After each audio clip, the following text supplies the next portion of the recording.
nightmare. Hello and welcome to Cinema Subculture, where we discuss everything strange, obscure and downright messed up in the world of movies. My name's Gary. And I'm Simon. So Gary, what the hell are we watching this week? Or have we watched already? I'll be happy to tell you that, Simon. But first of all, I was just going to say, if you're watching this on YouTube, please hit the subscribe button if you haven't already, and give us a like the video and leave a comment. It'd be greatly appreciated and help us get to 1,000 subs. That'd be smashing. That's it. Really helps us with the channel, and even suggest it to your mum and dad, kids, anyone you think it might be appropriate for, or you think might be interested in the content. Really appreciate it, guys. So, back to you, Gary. The name of the film it's August Underground Mordum.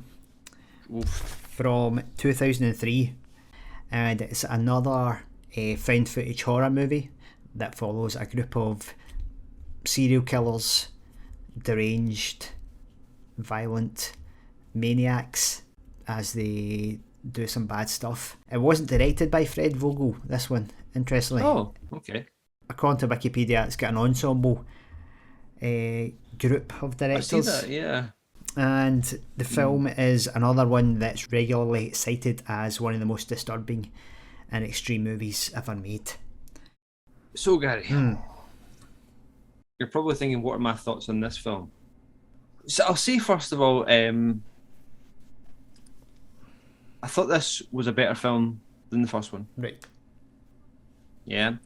As in, I found there were less elements in it that kind of rubbed me the wrong way when it came to the actual, the making of the film, the people that were, the actors and stuff like that, the performers. I actually did find some of I know we chatted about the first one, and it felt it kind of left us a little bit cold in places, and a little bit. I certainly, I remember saying that I felt a little bit detached from what was happening in the film. But there were definitely a couple of pretty rough scenes in this that I did find quite disturbing to watch, which I didn't really have that reaction to any of the first one, or much of it, as I remember. I thought, on the whole, it did a better job at doing what the kind of the director was saying he was trying to set out to do with the first one. There still were elements of it that I felt were dragged out and kind of maybe a little bit extended for time rather than for the purpose of the film, if that makes sense. Yeah, I mean, that's my kind of initial take. It still wasn't great. Yeah. but I did think that it did, as I say, I felt if I'd watched this one and not having seen August Underground, I would have kind of got, I think, more what we were saying, the director, what his ethos was for making the films in the first place. I know you're saying Fred Vogel didn't direct this one on his own, but certainly I think it comes from the same place that the first one does. And I think it succeeds better in what it was trying to do. Yeah, I'd agree with that. It elevates the first one, sort of develops the idea. I like how it has much more dynamic camera movement. Mm-hmm. There's a lot of handheld, just like shaking the camera everywhere, which is quite chaotic, and it's quite like frenetic, and it's quite discombobulates the viewer a wee bit. So I quite like that, and it does have, I don't think the film works that well, but there is a few scenes that I quite like that I think are quite effective, and comparing it to August Underground, it does a better job of creating multiple, what you might call, planes of action, because it's got a lot more going on within the scenes. You've got more characters for a start, so you might have the character of Krusty filming another character, and then you've got the Peter character screaming in the background, so it gives you a bit more a sense of chaos. So I should probably say that instead of the sort of the two friends that are in the first one, you have the character of Peter, his girlfriend Krusty, and her brother Maggot. Mm-hmm. So you have a bit more of an ensemble cast, more character interaction, and you have this really quite an extreme relationship between Peter and Krusty, like always screaming at each other, fighting. So you have that as a new character dynamic, which gives it something that the first film doesn't have. Yeah. But so that's in one sense that makes it more intriguing for the viewer, but it does move it away from the realism of the first one. If we're looking at realism as, you know, making a film that is as real as possible, this has a lot more artifice about it. It has characterization, because you have these little subplots about you know, the Krusty character having a brother, a sexual relationship, and you have the whole thing about Peter and Krusty. He doesn't like the fact that she has sex with her brother, so they're always fighting about that.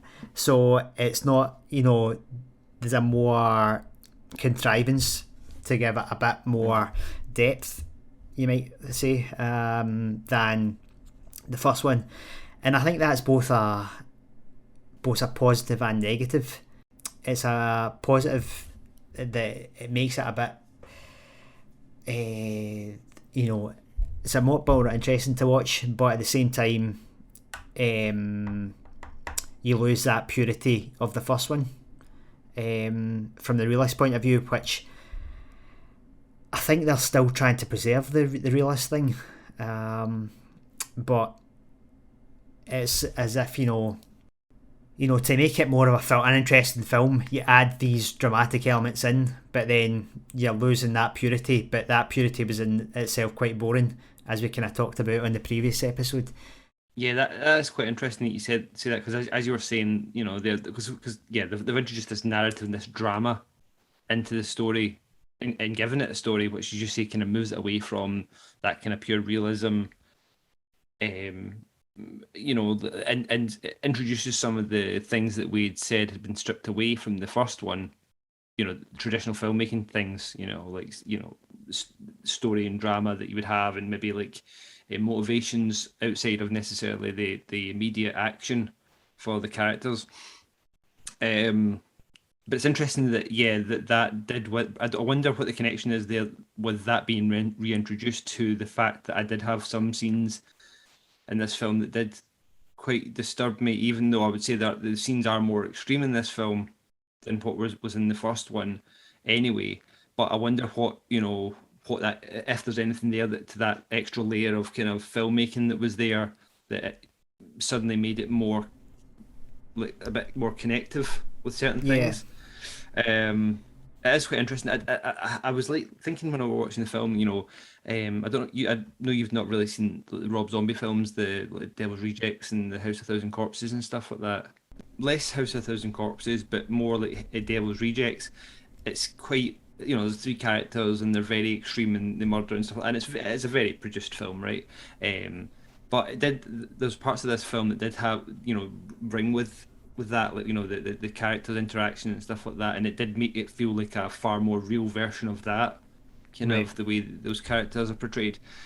But yeah, like, just when you come back to something you said earlier on when you were talking, was about the kind of the multi-layered kind of you know, set pieces almost that are happening at once. There was a lot of that.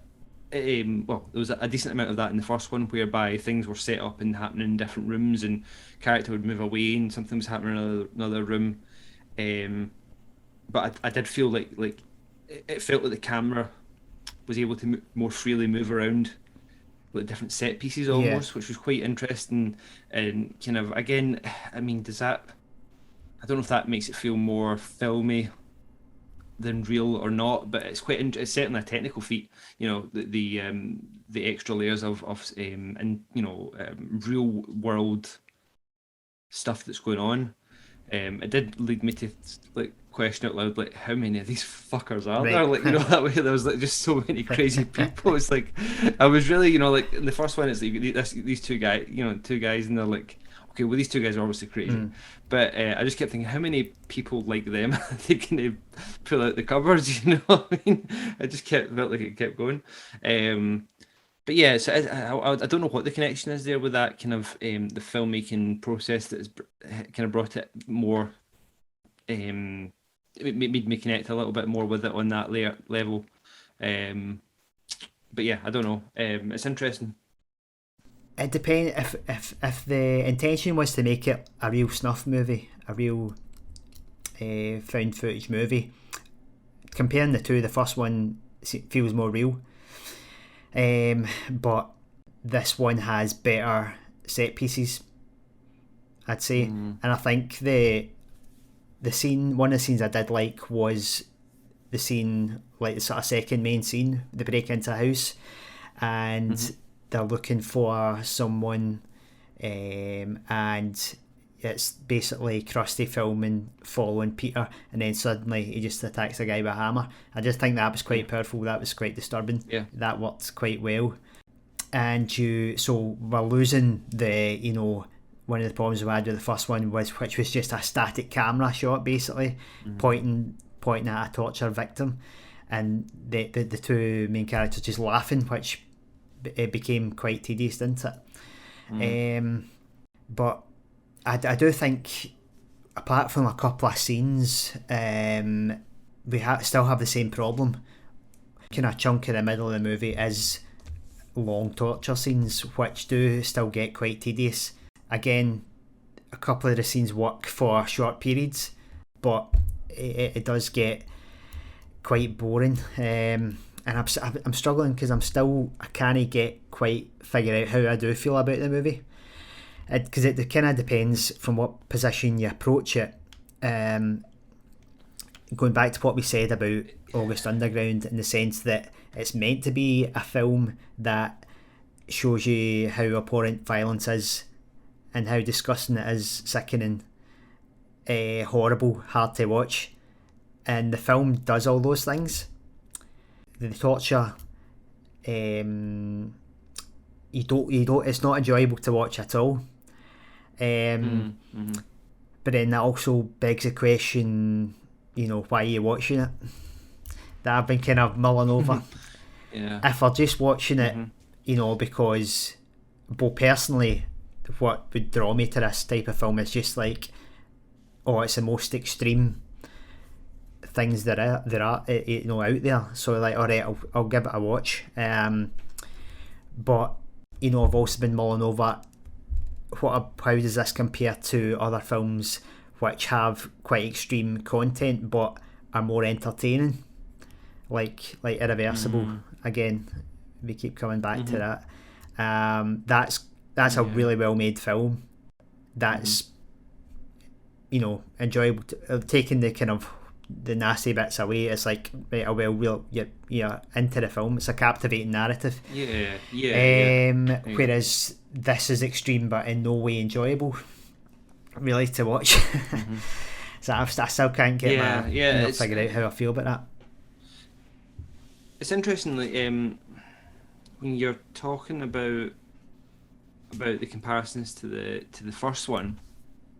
It's weird. Like, I kind of was coming into this thinking, right, so I thought this was a better film than the first one, and whilst I think I stand by that statement, does it, you know, is it better at doing what it set out to do than the first one? Does it feel as real as the first one? I don't know. You know, some of the things you were saying there were, you know, make me think. You know, some of the scenes is kind of stitched together as they were in the first one. It maybe, you know, I think it maybe does sell itself better as a found footage film than this one does, because of the,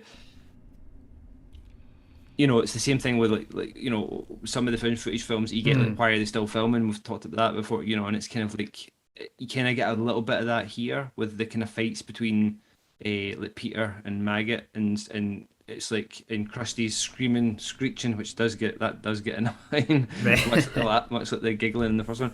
And but the camera's still rolling, and it doesn't feel like it's just sat down.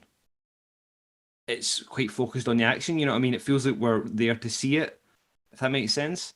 Which and I think that's why I think maybe you like that the hammer scene. You know, when they come into the house, because that reminds me when you were talking about it there of the prostitute in the first one. You know, when they kill her, and it's like it's almost like you almost feel nothing, which is weird because but you don't have any like you don't really hear anything. You just see kind of something happening from outside the car, and we're kind of detached from it, and it's kind of almost the same because we don't actually see initially the hammer, you know, the hits and stuff like that. We're kind of from behind, so it feels kind of more real and rather than let me film that for the film, if you know what I mean. Whereas some of the other violence in the film does feel like it's kind of it's like literally it's like a set piece, you know what I mean. We're there to see it as the film viewer rather than it being someone just filming it for shits and giggles or Yeah. you know what I mean. It's so it's interesting. I'm kind of like it's making me kind of look back on the first one as not Right. rose tinted glasses, but certainly like more like maybe that does achieve it better. Whereas this film I thought was harder to watch in places than the first one. If we're looking at it as a pure kind of found footage kind of snuff film type of like this could be you could find this somewhere. I think I don't know. I don't know if what I Hmm. think about it really either. Now you kind of see where where your troubles come Yeah. from, like Because making I your was mind trying up about to it. also mull over, how we think about the point of view that we have as the audience, Hmm. because it's all shot, subjective camera. Well, if you look at the torture scenes, for example, um, have one of the three main characters filming, and you have got that point of view as a member of the audience. So, but my takeaway from that was that it kind of makes the audience complicit in the violence in a sense, because basically that you have a kind of situation where one character will attack a victim and then they all kind of laugh about it, about how crazy it is. But I think because of that point of view perspective, the audience is also complicit in that, in a sense that it makes the audience complicit, Hmm. which basically just turns the audience away. It does repulse. I think it has a repulsive Hmm. effect, um, Yeah. which I don't know is good or bad.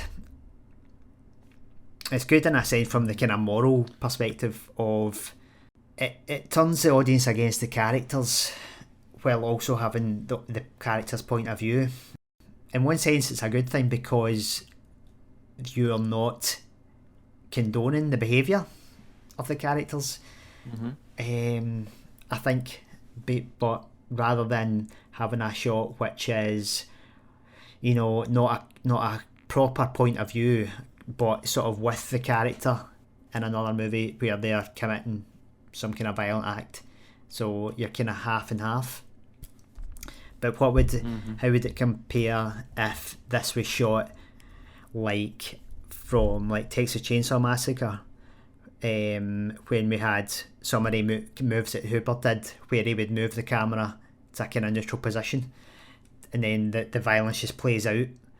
It's kind of like the rape scene in Irreversible as well. You know, that is a neutral position for the audience to see a rape and its play out as it is. It doesn't. If it took a position of the rapist, that's a certain adding a kind of moral perspective on the action. So I'm getting myself tied up in knots. I can't really figure it out how to feel about it. I mean, a few things I don't know. I'm not necessarily. I don't know if I can help with find a conclusion for that. But just a few things about what you were saying there. I think like so. I'm looking at the more differences between this film and the last one. Um, a lot of the violence, or most of the violence, is really almost off camera or like, we see the aftermaths of it. You know, the mutilation done to people, in the aftermath, and then even like the older woman that they help into the house with the shopping and stuff like that, and then we kind of come in after she's been kind of like, well, I assume murdered. There's very little actual, you know, the full-on violence in that film till later, you know, to the maybe the shop scene. I think maybe is the first kind of thing when we actually see some, you know, people being attacked. I know there's definitely torture and stuff like that happens elsewhere, but I'm just kind of thinking like, so you know, the feeling that I got from that film was maybe like the pointlessness of the violence. And the kind of like, you know, why would you even do that to someone? You know, that type of kind of feeling, you know, of, and even the old woman, it's like, well, what was the point in that? And that came across as maybe frustration to the filmmakers for kind of, you know, why do you even have that scene in it? You know what I mean? But I wonder if that's maybe is the, you know, the right reaction to that in that fact.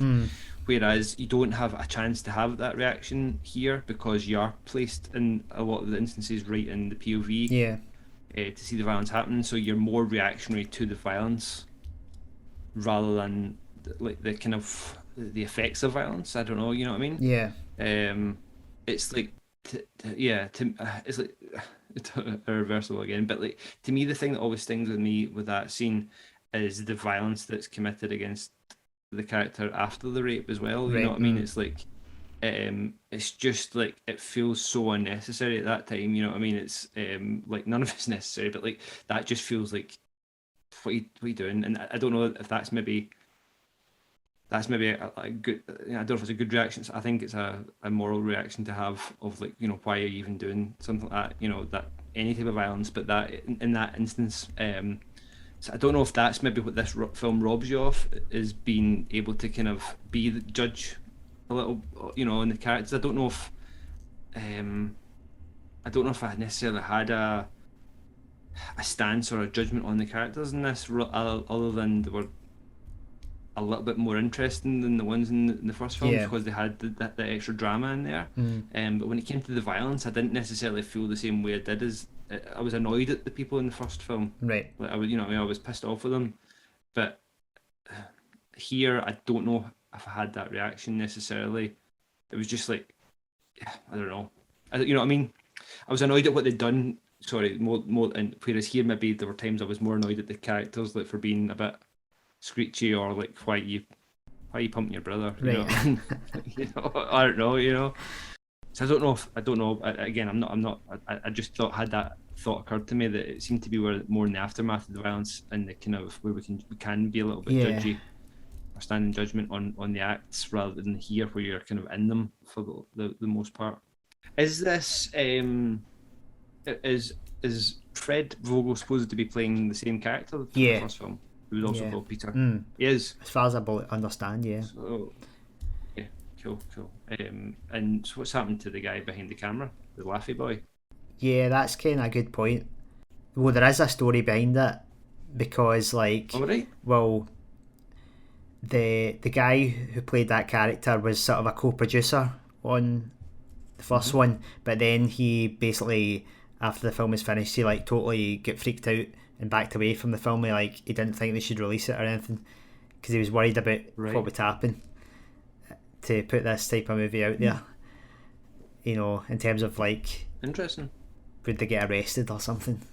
Right, okay. So he was not associated with the project series after that. That almost sounds like a kind of some sort of meta kind of you know, like adding to the mystique of the film. Right, is it real? You know, like that kind of thing. One of the producers like, they'll make arrested if we release this, you know. But yeah, I was definitely glad he wasn't there. Right. But that's cool. I wasn't sure if they were meant to be in any way connected at all. So that's interesting. So what can we say about the film? What it definitely does put some of the most extreme things I think I've ever seen in a film. It does that. It's extremely offensive, which I think is intentional. It's kind of, you know, a checklist of the most horrible things you can think of. Whether that's a good or a bad thing, I don't know.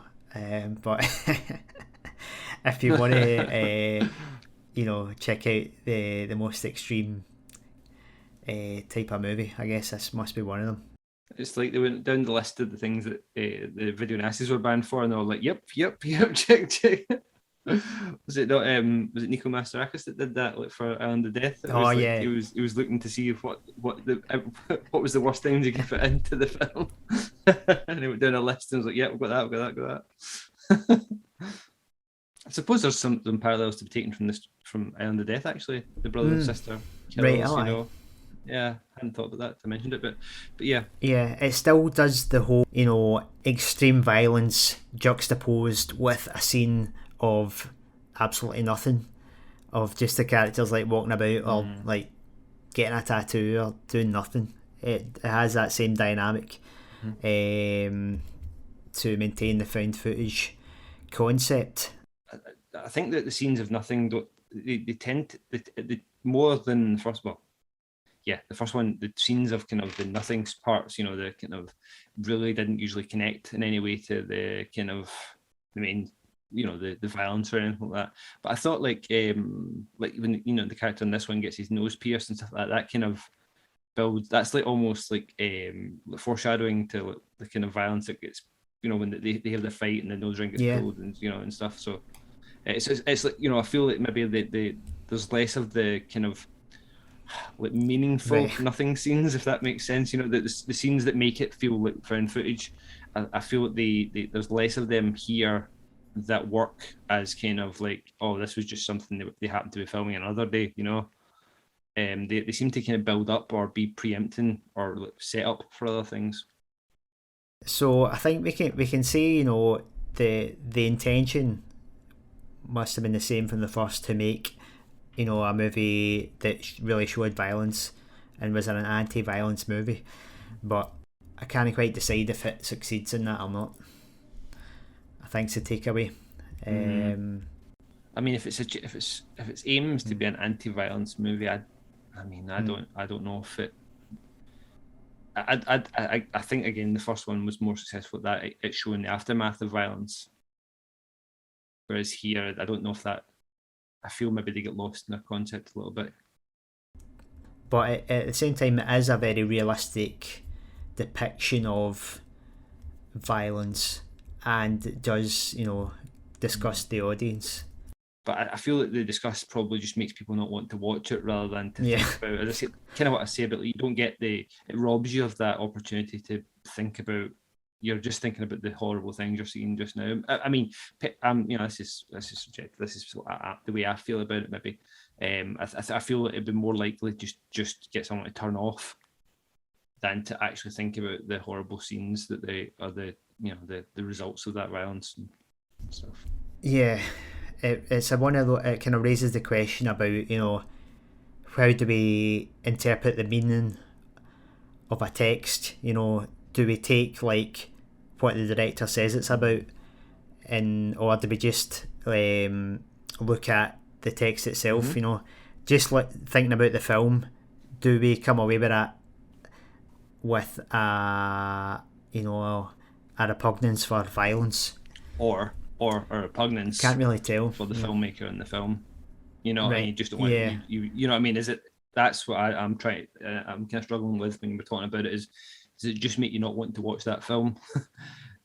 Or whereas I think the violence in films like Irreversible and I think maybe to a slightly more extent the first one make you have a bit of, give you pause for thought, I think, rather than just like, I don't think I can watch this film again, you know, that way. Like I guess we can just go with what their intention is and what they say their intention is, and everyone, I suppose, has to judge for themselves whether it's successful or not.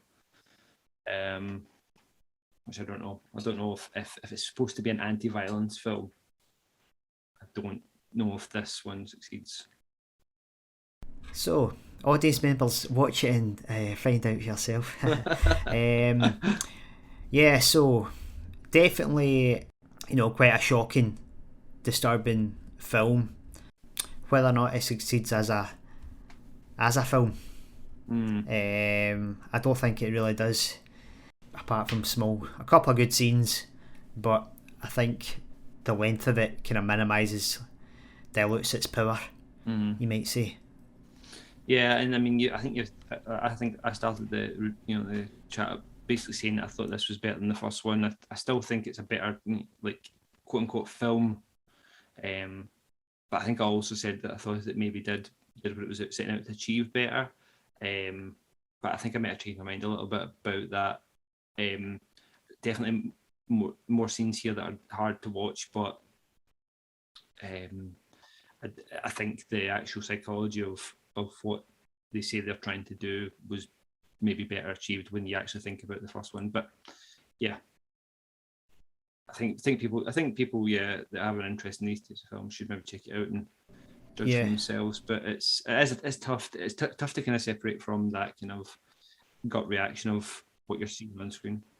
I don't want to sound as well like we're saying, "Oh my god, it's beyond the pale. It's too much." No, I'm not trying to say that. Yeah, we're just trying to figure out, does it do what it intends to do? Yeah, and I think that's exactly. Certainly, people should judge for themselves if they can stomach it. It's certainly not. There's films that I've found harder to watch than this. Right. But I think that there's still some plenty extreme scenes. So you've been listening to Cinema Subculture. If you'd like more of this content, please make sure you're subscribed on YouTube, like the video, and hit the notification bell. Thanks for listening. I've been Simon. I've been Gary. Be extreme.